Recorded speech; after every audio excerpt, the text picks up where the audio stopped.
Good evening everyone.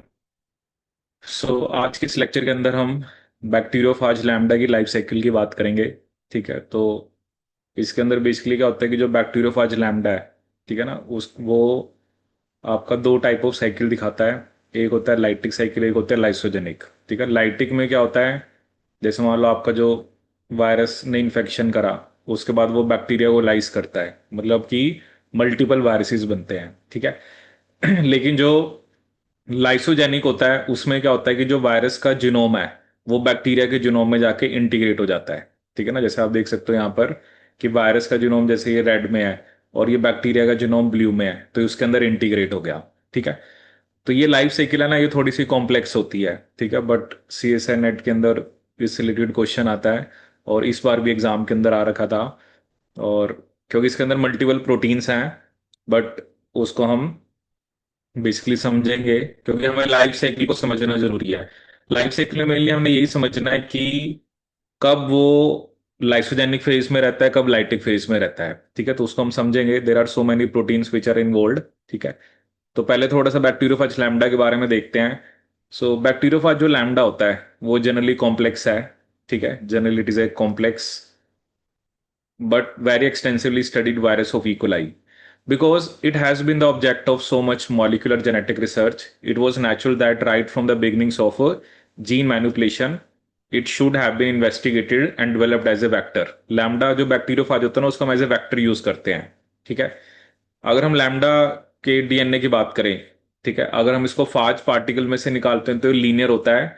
It is a linear duplex molecule of about 48.5 kilo base pair. This is the size of DNA.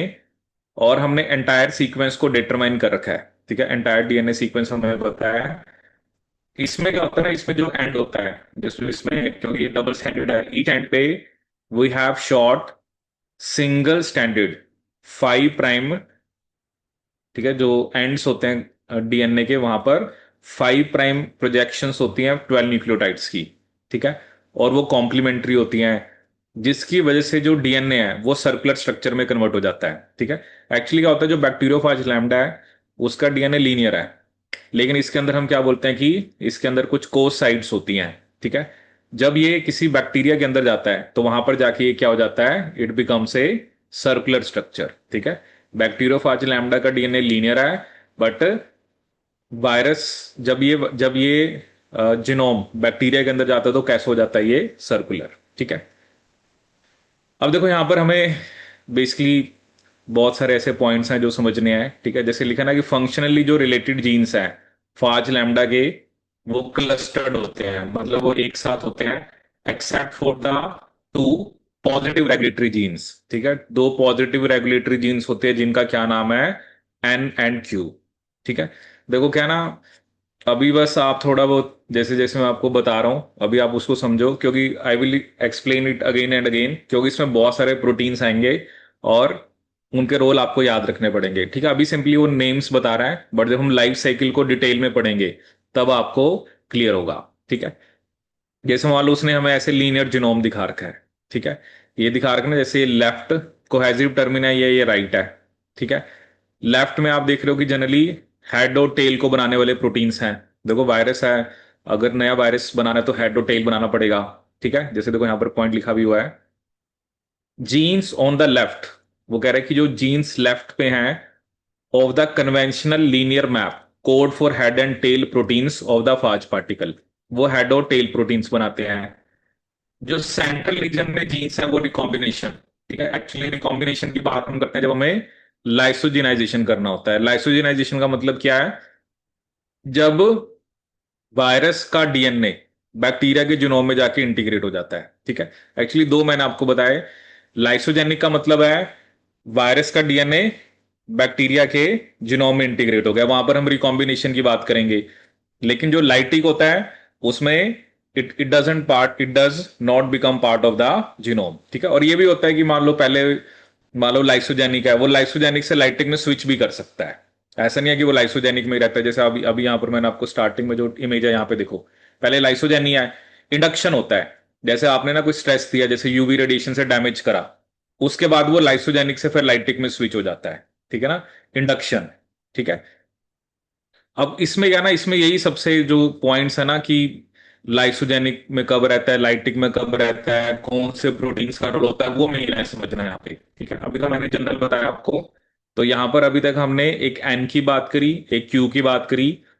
We will discuss about these proteins also, N and Q क्या होते हैं। जैसे red का काम क्या है, mainly वो recombination करा रहा है। ठीक है। सो लाइसोजेनाइजेशन में क्या होता है, इन विच द सर्कुलराइज क्रोमोसोम। अभी सर्कुलराइज क्रोमोसोम किसका है, वायरस का। और ये जाके इंसर्ट हो गया किसके अंदर, होस्ट क्रोमोसोम के अंदर, and stably replicated with it as a prophage. जब वायरस का डीएनए बैक्टीरिया के डीएनए में जाके इंटीग्रेट हो जाता है तो उसके लिए हम क्या टर्म यूज करते हैं, प्रोफाज या प्रोफेज। ठीक है।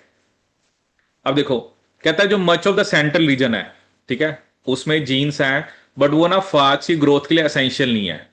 ठीक है। जैसे हम एक तो इसको एज ए वेक्टर की बात करते हैं। वेक्टर का मतलब क्या होता है कि जिसमें हमें हमने अपना जीन ऑफ इंटरेस्ट डालना है। ठीक है, क्योंकि अभी थोड़ा बहुत वो हमें वेक्टर के बारे में बता रहा है कि इसके अंदर जो सेंट्रल रीजन होता है ना, कहता है उसका कोई रोल नहीं है, आप उसको डिलीट कर दो, रिप्लेस कर दो, उससे जो वायरस की जो ग्रोथ साइकिल है उसके उसके ऊपर कोई इफेक्ट नहीं पड़ेगा। ठीक है। तो much of the central region it is not essential, so we can delete it, we can replace it. ठीक है।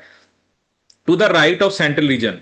अब जो लेफ्ट में क्या है, लेफ्ट में आपने कह दिया वो रीजन है जो टेल और हेड बना रहा है, हेड और टेल बना रहा है। बीच वाला रीजन कहता है इतना इंपॉर्टेंट नहीं है। ठीक है। जैसे बीच में चलो लाइसोजेनिक वाली जीन्स हैं जो इंटीग्रेशन और रिकॉम्बिनेशन के लिए रिस्पॉन्सिबल है। बट ये बाकी जो सारी जीन्स हैं, एन, एन की अभी हमने बात करी थी, C I, cro, O P, Q, S R. ठीक है। ये मेनली रिस्पॉन्सिबल होती हैं किसके लिए, ये जो जीन्स हैं, to the right of central region are genes concern with the regulation and prophage immunity to super infection. ठीक है। Followed by DNA synthesis. ठीक है। Late function regulation and host cell lysis. ठीक है। ये भी सभी मैं आपको एक एक करके बताऊंगा। जैसे इसमें से अभी मैं आपको दो जीन्स बताता हूं ऐसे, जो मतलब आपको आगे समझने में हेल्प करेगी। जैसे एक जीन होती है क्रो। ठीक है। एक्चुअली क्रो जब ऑन होती है, मतलब जब क्रो बनता है, तो it is responsible for lytic phase. Crow किसके लिए रिस्पॉन्सिबल है, लाइटिक फेज के लिए। और सीआई किसके लिए रिस्पॉन्सिबल है आपका, लाइसोजेनिक फेज के लिए। किसके लिए रिस्पॉन्सिबल होता है, लाइसोजेनिक फेज के लिए। ठीक है। क्रो किसके लिए रिस्पॉन्सिबल होता है, लाइटिक फेज के लिए। और सीआई किसके लिए रिस्पॉन्सिबल होता है, लाइसोजेनिक फेज के लिए। ठीक है। इन सभी हम प्रोटीन्स के ऊपर भी अभी आएंगे। जैसे आप देख रहे हो कि डीएनए सिंथेसिस में रोल होता है late function regulation and host cell lysis. ठीक है।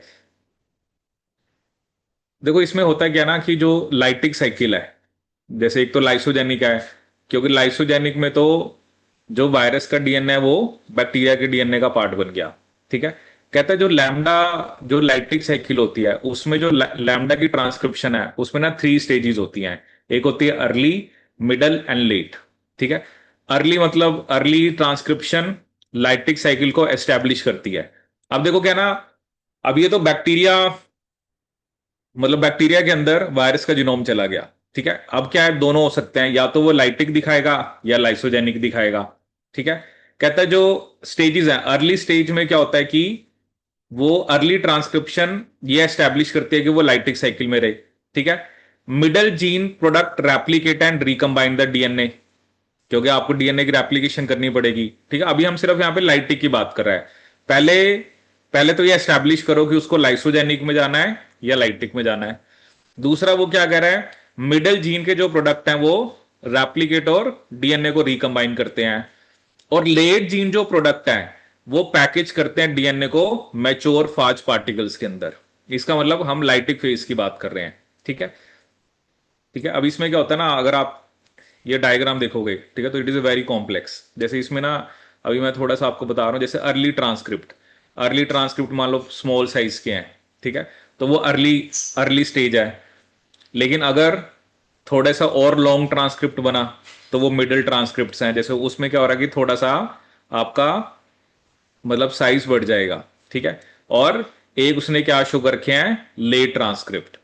ठीक है ना, क्योंकि जो इसमें क्या है ना कि इसमें ना बड़े सारे प्रमोटर्स होते हैं और बड़े सारे टर्मिनेटर होते हैं। अब प्रमोटर रीजन हमें वो पता है जहां पे आरएनए पॉलीमरेज बाइंड करता है। ठीक है। अब देखो मैं सिंपल सी बात करते हैं, जैसे मान लो ये यहां पर एक ये प्रमोटर मुझे दिख रहा है एक, पीआर। जस्ट एग्जांपल, अभी आप ये सोचो मुझे कुछ नहीं पता है, अभी हम सबकी बात करेंगे। अब देखो, एक आपको दिख रहा है कि इतनी सी ट्रांसक्रिप्शन हुई और ये एक टर्मिनेटर रीजन है, ठीक है। अब दूसरा आपको क्या दिख रहा है, थोड़ा सा लंबा दिख रहा है ट्रांसक्रिप्ट। तो कहने का मतलब क्या है कि ये ना रेगुलेशन होती है, डिफरेंट प्रोटीन्स रोल प्ले करेंगे। जैसे मान लो ट्रांसक्रिप्शन तो यहां पे भी हो सकती थी, अब एक में ट्रांसक्रिप्शन कहां पे दिखा रखी है, यहां पे रुक गई। अब एक क्या शो कर रखा है कि ट्रांसक्रिप्शन देखो कंप्लीट यहां तक चल रही है, ठीक है। तो ये ना इसके अंदर बड़े सारे, मतलब बड़े सारे प्रोटीन्स होते हैं जिनका रोल होता है, ठीक है। तो जैसे अभी मैंने आपको एक दो पॉइंट बताया ना, ये पॉइंट में क्या बताया कि तीन स्टेजेस होती हैं, अर्ली, मिडल, लेट। अर्ली के अंदर लाइटिक साइकिल को एस्टैब्लिश किया जाता है, ठीक है। मिडल के अंदर रेप्लिकेट किया जाता है, और लेट जीन प्रोडक्ट्स जो हैं वो डीएनए को पैकेज करते हैं मैच्योर फाज पार्टिकल्स के अंदर। देखो वायरस जो है वो तो बैक्टीरिया के अंदर आया है। तो पहले तो पहला पॉइंट तो यह है कि लाइटिक और लाइसोजेनिक, पहले तो ये स्टैब्लिश करो, क्योंकि लाइसोजेनिक में तो फिर डीएनए की कॉपीज नहीं बनानी ना, ना ही आपको फाज पार्टिकल्स बनाने हैं, क्योंकि उसमें सिंपली क्या है, उसमें वायरस का डीएनए बस बैक्टीरियल क्रोमोसोम में जाके इंटीग्रेट हो गया है। लेकिन लाइटिक के अंदर तो आपको डीएनए की कॉपीज भी बनानी पड़ेंगी, आपको प्रोटीन कोड्स भी बनाने पड़ेंगे, आपको हेड प्रोटीन्स भी बनाने पड़ेंगे, टेल प्रोटीन्स भी बनाने पड़ेंगे, तभी तो जाके मैच्योर फाज पार्टिकल्स बनेंगे, ठीक है। अब क्या होता है ना, अलग अलग जीन्स का रोल है कि जो पहले अर्ली में आया, अर्ली से किस में स्विच करना है, मिडल में, मिडल से किस में स्विच करना है, लेट में, ठीक है। तो अभी हम इसके बारे में डिस्कस करेंगे, ठीक है। देखो यहां पर कुछ पॉइंट्स हैं, इन पॉइंट्स पे मैं थोड़ा सा बाद में आऊंगा। पहले ना हम थोड़ा सा, कुछ पॉइंट्स हैं पहले उनको समझते हैं, फिर इसके ऊपर आएंगे, ठीक है। अब देखो यहां से अब ध्यान से सुनना, ठीक है। अभी तक मैंने आपको थोड़ा सा ना बस एक ओवरव्यू दिया है। ओवरव्यू में मैंने आपको बताया लाइसोजेनिक क्या होता है, लाइटिक क्या होता है, ठीक है। अब इतनी सारी हमें जीन्स दिखी हैं, ठीक है। अभी हमने सिर्फ जैसे मेनली आप दो का रोल याद रख सकते हो, क्रो रिस्पॉन्सिबल होता है लाइटिक के लिए, सीआई रिस्पॉन्सिबल होता है लाइसोजेनिक के लिए, ठीक है। जो भी मैंने आपको पॉइंट बताया था, ये बाकी जितनी भी जीन्स आई, एन क्या होता है, क्यू क्या होता है, ठीक है, आपका OP SR, ये सब हम डिस्कस करेंगे, ठीक है। अब इसको ध्यान से सुनना, जो मैं आपको आगे एक्सप्लेन करने जा रहा हूं। देखो this is a basic diagram, ठीक है। ये एक बैक्टीरिया है, इसके अंदर वायरस ने इन्फेक्ट करा और उसका जीनोम जो है वो बैक्टीरिया के अंदर आ गया, ठीक है। Now there are two possibility they have shown. In this case जो बैक्टीरिया का जीनोम था उसके अंदर क्या जाके लग गया, वायरस का जीनोम, ठीक है। और यहां पर आपको ना एक लैम्डा रिप्रेसर दिख रहा है, ठीक है। ये लैम्डा रिप्रेसर एक तरह से ना सीआई होता है। क्या होता है, सीआई। लैम्डा रिप्रेसर और सीआई एक ही बात है, ठीक है। जो भी मैंने बताया था ना, जो किसके लिए रिस्पॉन्सिबल होता है, लाइसोजेनिक के लिए, ठीक है। तो सीआई और लैम्डा रिप्रेसर एक ही बात है, ठीक है। दूसरा, अगर मैं यहां पे देखूं लाइटिक ग्रोथ, या तो सीधा ही वो लाइटिक फेज में चला गया, या ऐसा भी हो सकता है कि वो इंडक्शन, कि लाइसोजेनिक से लाइटिक में गया, ठीक है। और अगर आप देखो ना, अगर लाइसोजेनिक ग्रोथ होती है तो क्या होता है, जब नए बैक्टीरिया बनते हैं तो उसमें बैक्टीरिया का जीनोम तो जाएगा ही जाएगा, साथ में वायरस का जीनोम भी जाता है। तो ये लाइसोजेनिक साइकिल है। इसके अंदर आपको, इसके अंदर मतलब ये नहीं है कि आपको फाज पार्टिकल्स बनाने हैं, इसके अंदर नए फाज नहीं बन रहे हैं, ठीक है। बट अगर लाइटिक ग्रोथ होगी तो उसके अंदर न्यू फाज बनेंगे या नए वायरस पार्टिकल्स बनेंगे, ठीक है। अब हमने यही समझना है, ठीक है। अब मैं एक एक पॉइंट जो है आपने उसको ध्यान से मतलब समझना है, ठीक है। अब देखते हैं इसके अंदर। अब देखिए ये चलो फिर वही हमें क्या दिखा रखा है, मतलब जीनोम दिखा रखा है, ठीक है। तो अभी हम इसके ऊपर आएंगे बाद में। जैसे आप देख रहे हो यहाँ पर डिफरेंट वही जीन्स हैं, जैसे सीआई दिख रहा है आपको, क्रो दिख रहा है, यहाँ पर आपको प्रमोटर दिख रहे हैं, पीआर दिख रहा है, पीएल दिख रहा है, ठीक है। तो बड़े सारे यहाँ पर प्रोमोटर्स हैं, बड़े सारे आपकी जीन्स हैं, ठीक है। ऑब्वियसली ट्रांसक्रिप्शन करानी है तो प्रमोटर सीक्वेंस तो चाहिए चाहिए, ठीक है। जैसे यहाँ पर हेड को बनाने वाली जीन्स हैं, टेल को बनाने वाली जीन्स हैं, ठीक है। एक्चुअली जो हेड और टेल को बनाने वाली जीन्स की अगर हम बात कर रहे हैं तो हम किसकी बात कर रहे हैं, लाइटिक फेज की बात कर रहे हैं, ठीक है। मतलब इन जीन्स का मेन रोल जो है वो लाइटिक के अंदर है। यहाँ पे लिखा ना लाइसिस प्रोटीन चाहिए, लेकिन ये जो एक्सीजिनेज है, इंटीग्रेज है, इनका मेन रोल क्या होता है कि ये लाइसोजेनिक के लिए रिस्पॉन्सिबल है, क्योंकि हमें इंटीग्रेट कराना है। लाइसोजेनिक में मैंने आपको क्या बताया था कि जो वायरस का जीनोम है वो बैक्टीरिया के जीनोम में जाके इंटीग्रेट हो जाता है, ठीक है। तो ये वाली जो जीन्स हैं, these are mainly required for the lysogenic phase. जो इधर वाली जीन्स हैं, जैसे वो अगर हमने वो जो स्टार्टिंग में देखा था, स्टार्टिंग में जैसे उसने राइट लेफ्ट बोला था, क्योंकि सर्कुलर में तो आप कुछ बोलोगे नहीं, when it is something linear तब आप लेफ्ट राइट बोलते हो। तो लेफ्ट में कौन सी जीन्स थी जो हेड और टेल बना रही थी, राइट में कौन सी जीन्स थी जनरली जो आपका, क्योंकि अब ये चीज सर्कुलर होगी ना। तो अब इसके अंदर ये डिफरेंट हमारे पास जीन्स हैं, ठीक है। अब देखते हैं कि एक्चुअली डिफरेंट प्रमोटर्स क्या होते हैं और डिफरेंट जीन्स का क्या रोल है। मेन देखो, मेन हमारा कंसर्न जो है वो क्रो और सीआई के ऊपर ही है, ठीक है। अब देखो ये फर्स्ट इमेज है, इसके अंदर हमें क्या दिखा रखा है। एक तो वो क्या कह रहा है कि जो पी आर और पी एल है, एक्चुअली आप चाहे अब इसको ऐसे सबस्क्रिप्ट में भी लिख सकते हो, एक पी आर है एक पी एल है, ये दोनों क्या होते हैं, स्ट्रॉन्ग प्रमोटर्स, ठीक है। पहला पॉइंट याद रखना है, ठीक है ना। जैसे अगर आप इस वाले डायग्राम को देखो, पी आर किसके आगे है, पी आर के आगे क्या है, क्रो, ठीक है। और पी एल के आगे क्या है, एन, ठीक है। तो आप देख सकते हो कि पी आर और पी एल क्या है, स्ट्रॉन्ग प्रमोटर्स हैं, ठीक है। और ये किसको एक्सप्रेस कराते हैं, क्रो और एन को। क्रो क्रो मैंने आपको बताया वो किसके लिए रिस्पॉन्सिबल होता है, लाइटिक फेज के लिए। और देखो एन की एक खास बात क्या होती है, ये ना, ये रिस्पॉन्सिबल होता है एंटी टर्मिनेशन। किसके लिए रिस्पॉन्सिबल होता है, एंटी टर्मिनेशन। जैसे अभी मैं आपको जो डायग्राम दिखा रहा था, जिसमें था ना कि ट्रांसक्रिप्ट जो है मान लो वो छोटा बन रहा है, ठीक है। लेकिन अगर एन बनेगा ना, तो वो क्या करता है कि वो लॉन्गर ट्रांसक्रिप्ट बनवाता है, ठीक है। वो क्या बनवाता है, लॉन्गर ट्रांसक्रिप्ट, मतलब वो ट्रांसक्रिप्शन को टर्मिनेट नहीं होने देता। जैसे मान लो मैं आपको वो इमेज दोबारा दिखाता हूं, जैसे मान लो अर्ली ट्रांसक्रिप्ट, आपने कहा ना अर्ली ट्रांसक्रिप्ट छोटा है, ठीक है, मतलब ये दोनों ही अर्ली हैं, दोनों ही छोटे हैं। लेकिन अगर एन जो होता है ना, वो बड़े ट्रांसक्रिप्ट बनाने में हेल्प करता है, ठीक है। वही है ना कि जैसे लाइटिक फेज था, मैंने आपको बताया ना अर्ली ट्रांसक्रिप्ट छोटे हैं, उसके बाद हमें ट्रांसक्रिप्ट बड़े बनाने हैं, क्योंकि हमें और प्रोटीन्स बनाने हैं, ताकि जो जो हमें लाइटिक फेज में चाहिए। तो N is one of the protein which is responsible for anti termination, ठीक है। वो किसके लिए रिस्पॉन्सिबल होता है, एंटी टर्मिनेशन के लिए, ठीक है। देखो यहाँ पे एक पॉइंट भी लिखा हुआ है, जैसे आप यहाँ पे देख सकते हो, ये देखो क्या लिखा है, जो लैम्डा है वो स्विच करता है early to middle stage transcription by anti termination. The N gene product expressed from PL direct this switch. N protein इस स्विच के लिए रिस्पॉन्सिबल है, वो आरएनए पॉलीमरेज के साथ इंटरेक्ट करता है और वो एंटागोनाइज करता है एक्शन ऑफ रो फैक्टर। जैसे रो फैक्टर टर्मिनेशन के लिए रिस्पॉन्सिबल है, बट एन जो है, आप कह सकते हो कि वो रो को अपना काम नहीं करने दे रहा। इसी वजह से फिर ट्रांसक्रिप्ट आपके पास क्या बनेंगे, लॉन्ग बनेंगे, ठीक है। तो अभी अभी मैंने आपको दो प्रमोटर बताए, एक है पी आर, एक है पीएल। ये स्ट्रॉन्ग प्रमोटर है, ठीक है। जैसे यहां पर आपको दिखा रखा है कि क्रो, ठीक है ना, जैसे ये क्रो दिखा रखा है और इधर अभी एन शो नहीं कर रखा, ठीक है।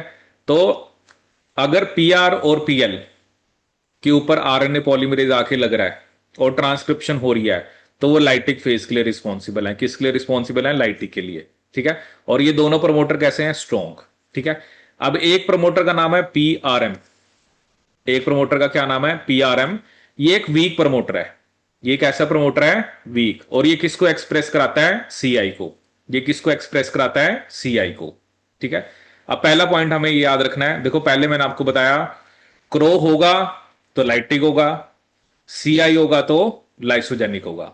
अब दूसरा पॉइंट हमारा यह है कि यहां पर हमने तीन प्रमोटर्स की बात करी है, पी आर, पीएल, जो किसको एक्सप्रेस कराते हैं, क्रो और एन को, ठीक है। क्रो तो हमें बताया लाइटिक कराता है, और एन आप ये मान के चल सकते हो कि जो हमने कहा ना हमें अर्ली टू मिडल ट्रांसक्रिप्ट की तरफ जाना है, तो उसमें एन का रोल है, ये एंटी टर्मिनेशन का रोल है, ठीक है। मतलब एन चाहिए, क्योंकि एन होगा तभी आप लाइटिक फेज में आगे जा पाओगे। अगर एन के अंदर प्रॉब्लम है या एन काम नहीं कर रहा, तो फिर अर्ली ट्रांसक्रिप्ट ही बनते रहेंगे, और अर्ली ट्रांसक्रिप्ट का मतलब फिर आप, मतलब you are not proceeding into the lytic phase, ठीक है। एक पॉइंट ही हो गया, ठीक है। पीआरएम किसको एक्सप्रेस कराता है, सीआई को, ठीक है, ये हमने कर लिया। अब देखो दूसरी बात, अब इस इमेज को देखो ध्यान से। अब आपको ना यहां पर क्या दिख रहा है, चलो सीआई यहां पर है, क्रो यहां पर है, ठीक है। ये पी आर है, ये पी आर एम है, ठीक है। अब वो क्या कर रहा है कि जो पी आर और पीएल होते हैं, ठीक है, या यहाँ पे आर एम होना चाहिए। वैसे यहाँ पे 3 ऑपरेटर सीक्वेंस है, एक ओ आर वन, एक ओ आर टू, एक ओ आर थ्री। ठीक है, ऑपरेटर सीक्वेंस हम किस सीक्वेंस को बोलते हैं? बताओ कौन से सीक्वेंस को हम ऑपरेटर बोलते हैं? जैसे हमने रेगुलेशन ऑफ जीन एक्सप्रेशन पढ़ा था, ऑपरेटर सीक्वेंस वो होता है जहां पर रिप्रेसर लगता है। जहां पर क्या बाइंड करता है? रिप्रेसर बाइंड करता है। जहां पर क्या बाइंड करता है? रिप्रेसर। ठीक है, अब आप देखो O R one, O R two, O R three. ठीक है, अब देखो जो पी आर है, पी आर किसकी ट्रांसक्रिप्शन करा रहा था? क्रो की। ठीक है, लेकिन आप देखो कि जो O R one, O R two, ये जनरली प्रमोटर के साथ ओवरलैप कर रहे हैं। ठीक है ना, O R one, O R two. और जो पी आर एम है वो भी देखो ओ आर टू और ओ आर थ्री के साथ क्या कर रहा है? ओवरलैप। ठीक है, तो अब इसमें क्या होता है, जो क्रो है, जैसे मान लो यहां से क्रो प्रोटीन बना, ठीक है, उसकी सबसे ज्यादा एफिनिटी होती है किसके लिए? ओ आर थ्री के लिए। अगर मान लो ये जो क्रो है, अगर ये यहां पे आके लग गया तो सीआई की ट्रांसक्रिप्शन नहीं होगी। ठीक है, क्योंकि वो लाइटिक फेज के लिए रिस्पॉन्सिबल है। ऐसे अपोजिट क्या है, जो सीआई है, मान लो अगर यहां से सीआई बना, ठीक है, और वो जाके लग गया ओ आर वन के ऊपर, तो फिर क्रो की आपकी ट्रांसक्रिप्शन नहीं होगी। ठीक है, देखो इस चीज को आप समझो ध्यान से कि जो क्रो है, देखो कहना एट ए टाइम सेल को एक ही करना है। अगर क्रो बन रहा है तो वो लाइसोजेनिक नहीं होने देगा, अगर सीआई बन रहा है तो वो लाइटिक नहीं होने देगा। ठीक है, अब ये आपको अच्छे से याद रखना है। 3 ऑपरेटर हैं, जो मेरा क्रो है उसकी सबसे ज्यादा एफिनिटी है ओ आर थ्री के लिए। ठीक है, क्योंकि ओ आर थ्री और बाकी जो ओ आर टू और ओ आर वन के लिए मतलब कम है, ऑलमोस्ट इक्वली होती है। बट क्रो बनेगा तो वो बाइंड करेगा ओ आर थ्री के साथ, सीआई बनेगा तो वो बाइंड करेगा ओ आर वन के साथ। अगर क्रो ओ आर थ्री पे लगा तो सीआई नहीं बनने देगा, सीआई ओ आर वन पे लगा तो वो आपका क्रो नहीं बनने देगा। ठीक है, ये दूसरा पॉइंट हो गया। ठीक है, पहला पॉइंट क्या था? पहले हमें क्रो सीआई याद रखना है। क्रो लाइटिक के लिए रिस्पॉन्सिबल है, सीआई लाइसोजेनिक के लिए। फिर यहां पर रेगुलेशन की बात हो रही है कि अगर आपका पी आर, क्योंकि अभी हम मेनली एल तो एन की कराता है, पी आर और पी आर एम की बात कर रहे हैं। पी आर क्रो की कराता है, पी आर एम किसकी कराता है? सीआई की। ठीक है, अगर क्रो बनेगा तो वो ओ आर थ्री से बाइंड करता है, जिसकी वजह से सीआई की ट्रांसक्रिप्शन नहीं होती। अगर सीआई बनेगा तो वो ओ आर वन के साथ बाइंड करता है, जिसकी वजह से मतलब may be O R one, O R two पे भी बाइंड कर सकता है, बट ज्यादा एफिनिटी उसकी ओ आर वन के लिए होती है। तब आपकी क्रो की ट्रांसक्रिप्शन नहीं होगी। ठीक है, now this is a image that you can see. ठीक है, क्रो बना, क्रो देखो कहां पे जाके लग गया? डायमर की फॉर्म में ओ आर थ्री पे। जब ये लग गया यहां पे तो आपका, क्योंकि यहां पर ये आपका प्रमोटर है पीआरएम, यहां पे आरएनए पॉलीमरेज लगेगा तभी तो इसकी ट्रांसक्रिप्शन होगी। लेकिन यहां पर जब क्रो लग गया तो यहां पे आरएनए पॉलीमरेज लगेगा ही नहीं, तो आपका जो ट्रांसक्रिप्शन किसकी होगी? क्रो की। अब ये किसके लिए रिस्पॉन्सिबल है? लाइटी के लिए। ठीक है, किसके लिए रिस्पॉन्सिबल है? लाइटी के लिए। ठीक है, अब आती है दूसरी कंडीशन। ठीक है, कि लाइसोजेनिक। अब देखो लाइसोजेनिक में आपको क्या याद रखना है, देखो ये ना थोड़ा सा it will take some time आपको ये सब समझने के अंदर, बट एक दो बार आप इसको पढ़ोगे तो आपको समझ आ जाएगा। ठीक है, क्योंकि बहुत सारे प्रोटीन्स इन्वॉल्व है। अब देखो क्या होता है, अब जैसे मेरे को ये पता है कि यहां पर एक और प्रमोटर की अभी हम बात करेंगे, जैसे एक पी आर ई है, ठीक है, और एक सी टू। देखो अभी तक हमने सी वन की बात करी है और हमने क्रो की बात करी है। अभी तक हमने प्रमोटर आर की बात करी है और एक हमने पी आर एम की बात करी है। ठीक है, बाकी हमने ऑपरेटर सीक्वेंस की बात करी है कि देर आर 3 ऑपरेटर सीक्वेंसेस, जिसमें से ऑपरेटर सीक्वेंस जो 3 और 2 हैं, ठीक है, जैसे पी आर दोनों के साथ वो ओवरलैप कर रहे हैं, और जो 2 और 3 हैं वो आर एम के साथ। ठीक है, नाउ अब हम इसको समझते हैं कि अब जैसे यहां पर आपको क्या दिख रहा है, एक दिख रहा है यहां पर पी आर ई। ठीक है, पी आर ई। एक हमें यहां पे दिख रहा है सी टू, और एक हमें दिख रही है यहां पर सी टू बाइंडिंग साइट। ठीक है, क्योंकि देखो क्या होता है, एक हमें यह पता है कि जो पी आर है वो एक स्ट्रॉन्ग प्रमोटर है, तो ऑब्वियसली वो मान लो ट्रांसक्रिप्शन स्टार्ट कराता है। ठीक है ना, क्योंकि जैसे अब देखो ना, आपके अगर मैं इस इमेज को देखूं, जैसे अगर हम बेसिक सा समझे, देखो पी आर ये रहा, पी आर एम ये रहा, ठीक है। ये प्रमोटर है स्ट्रॉन्ग और ये है वीक। अब देखो ना, स्ट्रॉन्ग प्रमोटर का मतलब क्या होता है, जिसकी आरएनए पॉलीमरेज के लिए एफिनिटी ज्यादा है।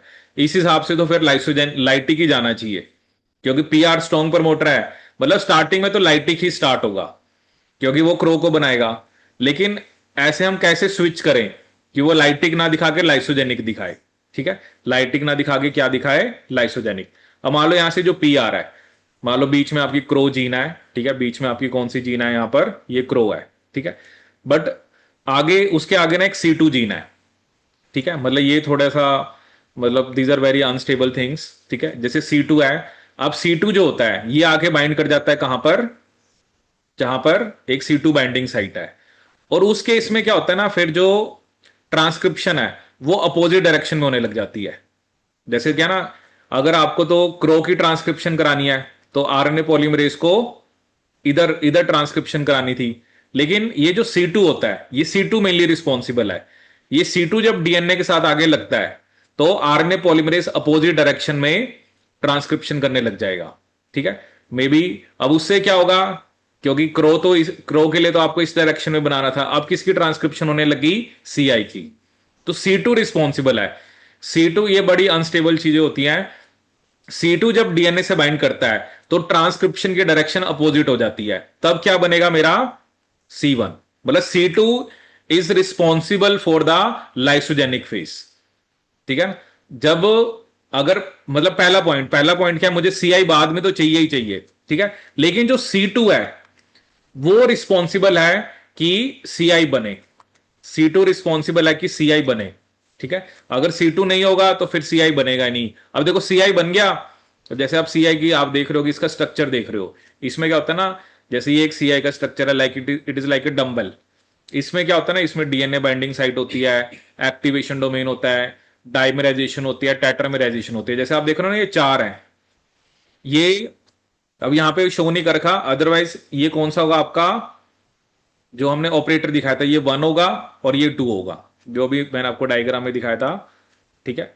O R one and O R two, भले ये ओ आर वन है और ये ओ आर टू है। अब यहां पे आके क्या लग गया मेरा, लैम्डा रिप्रेसर, ठीक है ना। ये आप देख रहे हो ना, चार है ये, टेट्रामेरिक फॉर्म है, जैसे दो ओ आर वन के साथ लगे हैं, दो ओ आर टू के साथ। जब मैंने आपको कहा था, जब यहां पर लैम्डा रिप्रेसर लग गया, तो फिर लाइटिक जीन्स की तो ट्रांसक्रिप्शन होगी नहीं, फिर और सीआई बनेगा, और सीआई बनेगा तो फिर वो कौन से फेज में जाएगा, लाइसोजेनिक के अंदर। किस में जाएगा, लाइसोजेनिक के अंदर, ठीक है। तो अभी तक हमने सीआई की बात करी, क्रो की बात करी, P R, P L, P R M, और पी आर ई किसके लिए प्रमोटर है, सी टू जीन के लिए। किसके लिए आपका, सी टू जीन के लिए।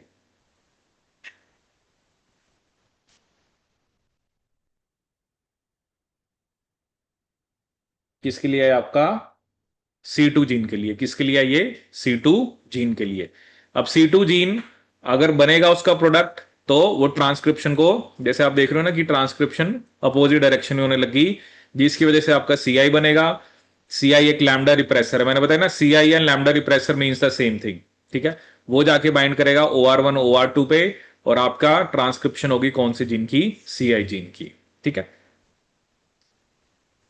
जैसे यहां पर देखो आपको शो कर भी रखा है, वही है ना, जैसे पी आर से स्टार्ट हुआ था, क्रो भी बना और साथ में सी टू भी बन गया। सी टू आके बाइंड कर गया यहां पे, उसकी वजह से डायरेक्शन होगी अपोजिट। अब जब अपोजिट डायरेक्शन होगी तो क्या बना, सी आई, ठीक है। सी आई जो है वो जनरली कहां पे जाके बाइंड करता है, आपका जो ऑपरेटर सीक्वेंस होते हैं किसके, जो मतलब ओ आर वन और ओ आर टू, जब वहां पे जाके लग जाता है तो फिर आपका सी आई बनता है।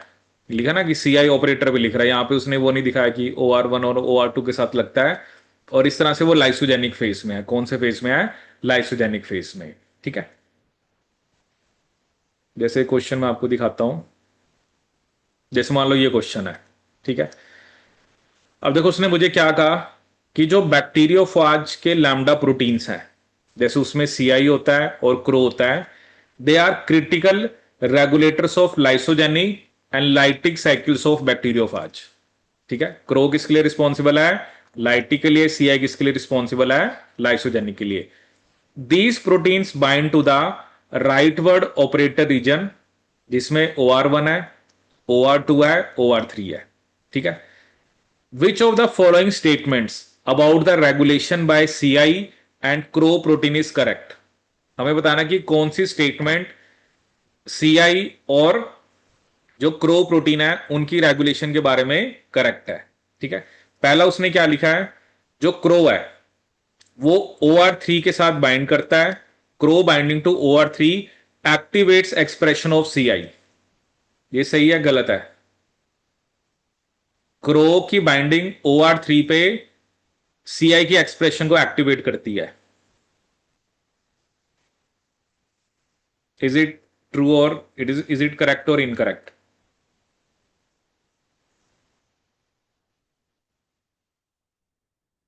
हम्म। देखो क्रो जो है, अभी मैंने आपको डायग्राम दिखाया, वही ना, थोड़ा सा टाइम लगेगा अभी आपको याद करने में। क्रो जब OR3 पे लगता है, वो तो फिर जो CI है उसकी ट्रांसक्रिप्शन होने ही नहीं देगा, क्योंकि तब तो आपकी लाइटिक ग्रोथ होगी ना। CI तो लाइसोजेनिक के लिए रिस्पॉन्सिबल है। तो उसने क्या लिखा कि क्रो की बाइंडिंग कहां पर, क्रो बाइंडिंग टू OR3 वो CI की एक्सप्रेशन को एक्टिवेट करता है। तो ये स्टेटमेंट तो गलत है। CI बाइंडिंग टू OR3, ठीक है, CI binding to OR3, CI की तो वैसे भी OR3 के लिए मतलब एफिनिटी कम होती है। CI की बाइंडिंग OR3 पे एक्सप्रेशन ऑफ CI को एक्टिवेट करती है। ये स्टेटमेंट भी गलत है। ठीक है। आप ये कह सकते हो कि CI अगर वैसे भी OR1 और OR2 पे लगेगा, जो मैंने अभी आपको डायग्राम दिखाया, ये तब जाके किसकी एक्सप्रेशन इनहिबिट होगी, क्रो की। ठीक है। CI का जो रिप्रेसर है या CI जीन का जो प्रोडक्ट है, ठीक है, या जिसको हम लैम्डा रिप्रेसर बोल रहे हैं, OR3 के साथ तो उसकी बाइंडिंग वैसे ही कम होती है। दूसरा, वो CI की एक्सप्रेशन को एक्टिवेट नहीं कराएगा। वो ऑब्वियसली जाके बाइंड करेगा कहां पर, OR1 और OR2 के साथ, जिसकी वजह से क्रो की एक्सप्रेशन नहीं होगी, CI की एक्सप्रेशन होगी। ठीक है। तो ये स्टेटमेंट भी गलत है। CI binding to OR1 and OR2 leads to expression of CI and Cro, ये भी गलत है। अगर CI की बाइंडिंग OR1 OR2 पे होगी तो क्रो की एक्सप्रेशन नहीं होगी, तब एक्सप्रेशन सिर्फ किसकी होगी, CI की। ठीक है। तो ये स्टेटमेंट भी गलत है। ठीक है। फिर फोर्थ स्टेटमेंट क्या है, CI binding to OR1 and OR2 leads to higher expression of CI। अगर OR1 और OR2 पे CI जाके लगता है तो क्या होता है आपका, एक्सप्रेशन ऑफ CI क्या हो जाती है आपकी, इंक्रीज हो जाती है, और रिप्रेशन ऑफ क्रो। तो ये स्टेटमेंट हमारी करेक्ट है। ये स्टेटमेंट क्या हमारी करेक्ट है? आया समझ में क्या ये? ठीक है। तो इसमें क्या ना, अभी इस बार भी क्वेश्चन आया था, पहले भी क्वेश्चन आ रहे हैं, तो थोड़ा सा मैं आपको आपको पहले ये सब ध्यान रखना पड़ेगा कि PR क्या है, PL क्या है, PRM क्या है, CI क्या है, क्रो क्या है। ठीक है। देखो, मतलब मेनली क्या कहा जाता है कि ना, पहले जो स्टार्ट होता है, क्योंकि PR स्ट्रॉन्ग प्रमोटर है तो वो क्रो बनाएगा, तो क्रो तो उसको लाइटी की तरफ लेके जाएगा। लेकिन ये जो C2 है, अगर ये बनेगा तो ये ट्रांसक्रिप्शन को, जैसे जब ये जाके बाइंड कर रहा है तो ट्रांसक्रिप्शन रिवर्स होगी, तो उस केस में फिर CI की एक्सप्रेशन होगी। CI जब OR1 और OR2 के साथ जाके लगेगा तो क्रो बनेगा नहीं, और क्रो नहीं बनेगा तो फिर वो कौन से फेस में जाएगा आपका, लाइसोजेनिक फेस में। किस में जाएगा, लाइसोजेनिक फेस में।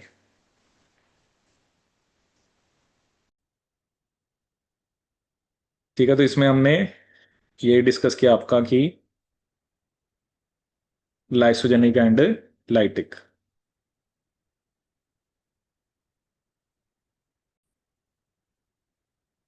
ठीक है। तो ये क्वेश्चन हमने आपका कंप्लीट किया।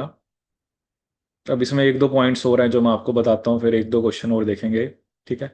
अब जैसे एक अभी तक देखो, अगर हम यहाँ पर मेनली जीन्स की बात करें, CI हो गया, क्रो हो गया, C2 हो गया।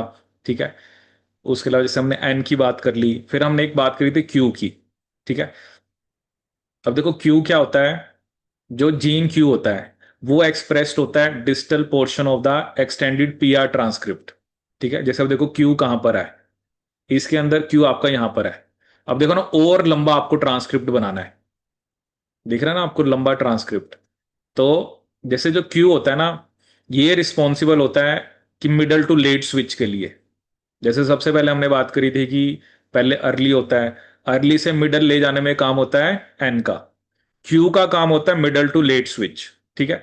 This also operates by anti termination. देखो क्या ना, ट्रांस प्रमोटर रीजन से ट्रांसक्रिप्शन स्टार्ट होगी, लेकिन ट्रांसक्रिप्ट छोटे भी बन रहे हैं, मतलब आप कह रहे हो कि थोड़े, मतलब उससे लंबे बन रहे हैं, उससे वेरी लॉन्ग भी बन रहे हैं, तो वो अलग अलग प्रोटीन्स का रोल है। जैसे एन का रोल क्या था, वो भी एंटी टर्मिनेशन का रोल प्ले कर रहा था, ये भी। This also operates by anti termination. The Q product specifically anti terminates the short PR transcript extending it to the late genes across the cohead cos region, ताकि mature phage particles बन सके। जैसे late के अंदर मैंने आपको क्या कहा था, हमें डीएनए की रेप्लिकेशन करनी है, ठीक है। और हमें क्या करना है, हमें जो लेट वाला फेज है उसके अंदर हमें डीएनए की रेप्लिकेशन या हमें नए फाज पार्टिकल्स बनाने हैं, ठीक है। तो क्यू का मेन काम है, जैसे अगर हम बात कर लें, हमने 3 फेज लिखे थे, अर्ली, मिडल, लेट। अर्ली से मिडल कौन लेके जा रहा है, एन। और मिडल से लेट कौन लेके जा रहा है, क्यू। मिडल से लेट कौन लेके जा रहा है, आपका क्यू, ठीक है। तो यहां पर आप देख सकते हो, ये लिखा ना आगे, देखो आगे उसके बाद, देखो लाइसिस प्रोटीन है, देखो क्यू है, क्यू यहां पर है। अब इसके आगे अगर ट्रांसक्रिप्शन होगी तभी लाइसिस प्रोटीन की क्या होगी, ट्रांसक्रिप्शन, तभी हेड और टेल जीन्स बनेंगी, ठीक है ना। ये लेकिन ना कोस से भी आगे हैं, तो तभी तो लाइटिक फेज होगा आपका, ठीक है। ये सब हमने यहां पर डिस्कस करा। जैसे एक दो क्वेश्चन और मैं आपको दिखाता हूं। जैसे एक क्वेश्चन ये है, वो कह रहा है कि जो बैक्टीरियोफाज लैम्डा वो एक टेम्परेट बैक्टीरियोफाज है, और उसके लाइफ साइकिल में 2 मोड्स होते हैं, lysogenic and lytic. Several genes are involve in these 2 processes, N, C I, C2, C3, Q, int, XIS, ठीक है। इंट और XIS मैंने अभी आपको बताया था, मेनली वो हमें कहां पर चाहिए होते हैं, लाइसोजेनिक में, ठीक है। अब C3 हमने नहीं डिस्कस करा था। वैसे जो C3 होता है ना, एक्चुअली वो ना C2 के ब्रेकडाउन को रोकता है, ठीक है। C3 जो होता है वो C2 के ब्रेकडाउन को रोकता है, ठीक है। C3 किसको रोकता है, C2 के ब्रेकडाउन को। क्योंकि देखो आपको मेन पता है कि C2 किसके लिए रिस्पॉन्सिबल होता, लाइसोजेनिक के लिए। C2 किसके लिए रिस्पॉन्सिबल था, लाइसोजेनिक के लिए, ठीक है। अब देखो यहां पर क्या हो रहा है, जैसे N है, देखो N तो तीनों में कॉमन है, ठीक है। C2, C3, Q, ये सारे आगे आ रहे हैं, ठीक है। इधर भी C2, C3, XIS, Q। अब XIS मैंने बताया था लाइसोजेनिक में चाहिए, तो ये तो गलत हो गया। चलो Q तो चाहिए लाइटिक में, बट आपको XIS नहीं चाहिए। तीसरी ऑप्शन में भी क्या है, जैसे C1, C2, C3 दिखा रखा है, ठीक है। और फिर ये, मतलब ये यहां पर भी ये सारे लाइटिक में दिखा रखे हैं, तो ये भी गलत हो गया, ठीक है।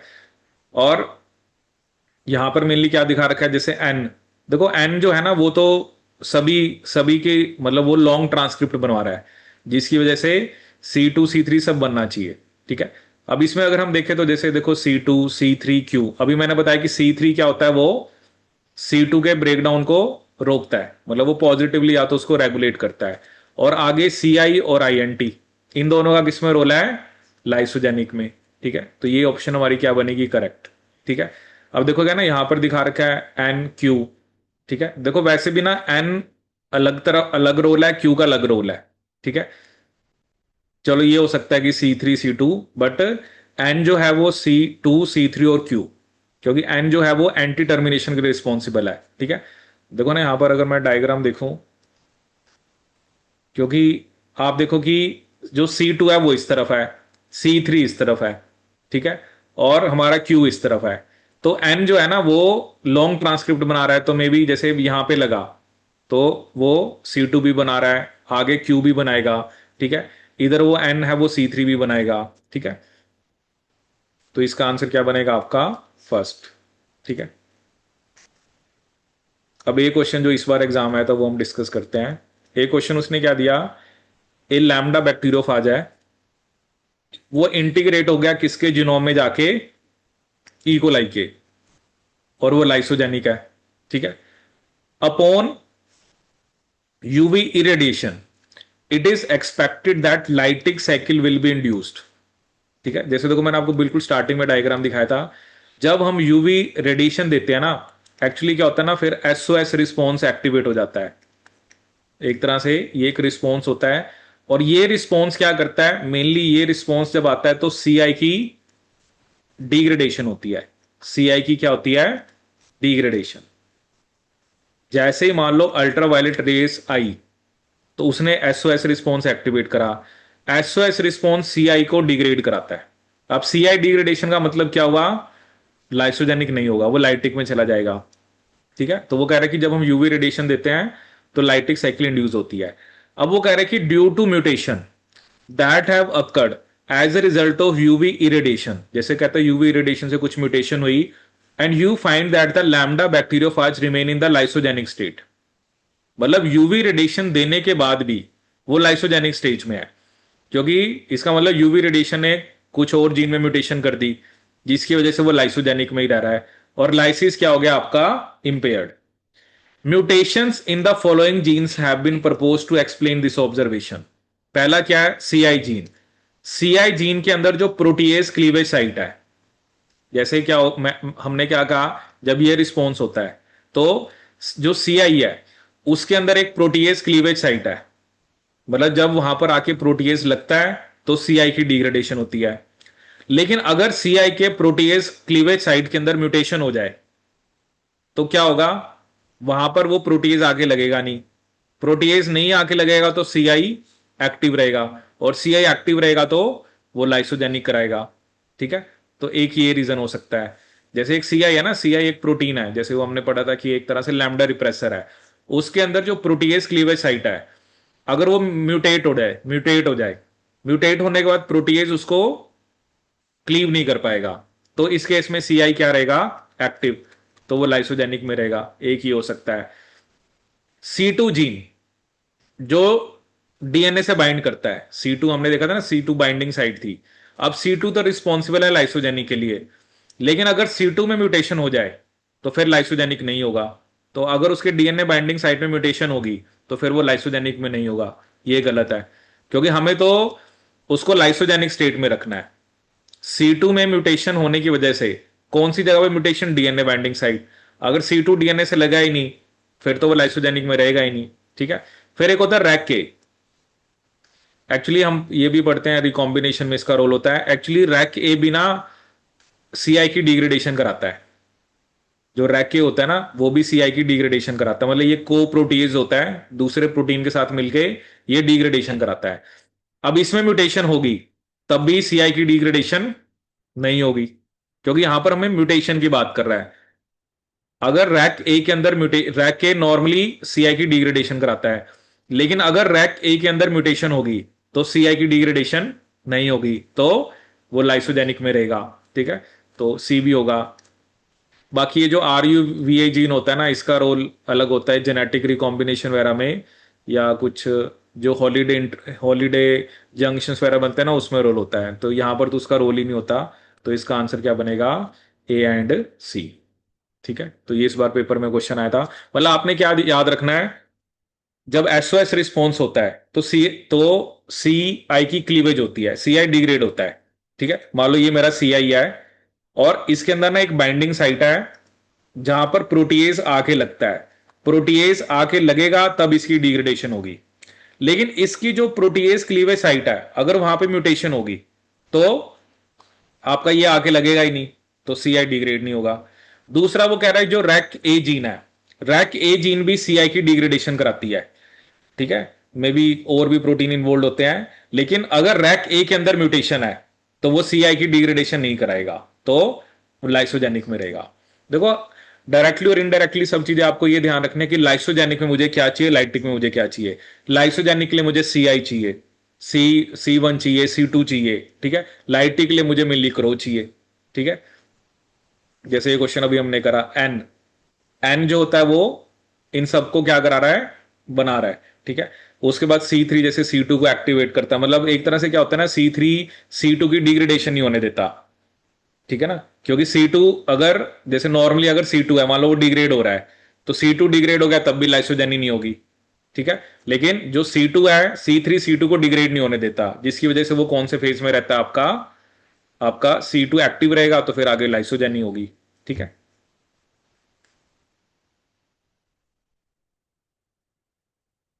तो एन का एक्शन हमने ऐसे दिखाना है तीनों पे, ऐसे नहीं दिखाना कि एन का क्यू पे है, क्योंकि क्यू तो लास्ट में आया था।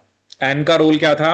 अर्ली टू मिडल में लेके जाना। क्यू का रोल था मिडल से आपका लेट की तरफ। ठीक है, मतलब लाइटिक फेज के लिए हमें, अब वही ना देखो, एन जो है वो तीनों पे एक्ट कर रहा है। ठीक है, अब वो डिपेंड करता है ना कि वही मैंने आपको बताया कि अगर वो तो सारा का सारा सेल की रिक्वायरमेंट पे डिपेंड करता है। ठीक है, क्योंकि एन और क्यू की मेनली हमने बात करी है, जब एन तो एक्चुअली सारी जीन्स को ही, क्योंकि वो अर्ली टू मिडल लेके जा रहा है। ठीक है, मतलब ये सारा ना मैकेनिज्म होता है। जैसे देखो मैंने आपको एक पॉइंट पहले ही बताया था कि अगर आप स्टार्ट कर रहे हो ना तो पहले लाइटिक फेज की तरफ ही जाएगा, क्योंकि जो पी आर था ना वो स्ट्रॉन्ग प्रमोटर होता है। ठीक है, लेकिन ये जो C2 है, जब ये C2 आके C2 बाइंडिंग साइड पे लग जाता है, तब आर ने पॉलीमरेज अपोजिट डायरेक्शन में जाता है। ठीक है, तो ये आप कह सकते हो कि स्टार्टिंग में तो मतलब ऐसी कंडीशन है कि लाइटिक में ही जाना चाहिए, बट वो लाइटिक से लाइसोजेनिक में स्विच कर जाता है। ठीक है, अब लाइसोजेनिक से फिर वो बाद में लाइटिक में भी स्विच कर सकता है। जैसे अभी एक एग्जांपल दिया कि जब यूवी रेडिएशन देते हैं तो CI की डिग्रेडेशन होती है। ठीक है, वो जो भी प्रोटीन कराता है, रैक रैक ए जीन का प्रोडक्ट भी कराता है, क्योंकि रैक के को प्रोटीज की तरह काम करता है। ठीक है, तो इसमें थोड़ा सा यह है कि आपको मतलब ये थोड़े पॉइंट्स याद करने पड़ेंगे। ठीक है, मेन तो देखो क्रो CI के बारे में पता होना चाहिए। ठीक है, और भी जैसे क्वेश्चन आए थे, बट जैसे मैंने आपको दो तीन क्वेश्चन दिखाए, अब वही है ना, अब ऐसे देख के तो कुछ पता नहीं लगता। बट आपने ना एक बस वही एक लिस्ट बना लेनी है, ताकि आपको मतलब उस लिस्ट में याद रहे कि किसका क्या रोल है। ठीक है, जैसे ये क्वेश्चन था, ये फिर भी कंपैरेटिवली इजी था कि आपको बस ये याद रखना है CI कहाँ पे बाइंड करता है। वो OR1 और OR2 पे बाइंड करता है, क्रॉस OR3 पे करता है। अगर CI OR1 OR2 पे लगेगा तो क्रो की ट्रांसक्रिप्शन नहीं होगी, क्रो OR3 पे लगेगा तो CI की नहीं होगी। ठीक है, तो ये बेसिकली आपको इसके अंदर ध्यान रखना है। ठीक है, तो ये हो गया हमारा बैक्टीरियोफाज की लैम्डा की लाइफ साइकिल कंप्लीट।